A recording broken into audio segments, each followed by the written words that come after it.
वनस्पती सूर्यप्रकाशापासून ऊर्जा कशी बनवतात? चला, या प्रक्रियेचा पहिला महत्त्वाचा टप्पा पाहूया. तर ही जी प्रकाश संश्लेषण प्रक्रिया आहे ना, ती 2 मुख्य टप्प्यांमध्ये होते. आपण आता बघणार आहोत याचा पहिला टप्पा, ज्याला प्रकाश अभिक्रिया असं म्हणतात. ओके, मग ही प्रक्रिया नक्की घडते कुठे? चला वनस्पती पेशीच्या आत जाऊनच बघूया. पेशीच्या आत आपल्याला दिसतंय हरित लवक. हे तर वनस्पतीचं जणू पॉवर स्टेशनच आहे. आणि खरी गंमत तर इथे आहे. हरित लवकाच्या आत ग्राना नावाच्या रचनेत सगळी ॲक्शन होते.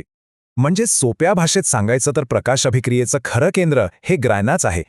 ही ग्रॅना अगदी छोट्या छोट्या सोलार पॅनलसारखं काम करतात. एकदम परफेक्ट.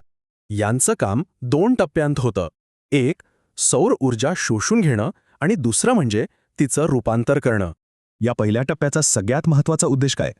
तर सौर ऊर्जेचं रासायनिक ऊर्जेत रूपांतर. बरं, सूर्याची ऊर्जा तर मिळाली, पण वनस्पती या ऊर्जेचं पुढे काय करते?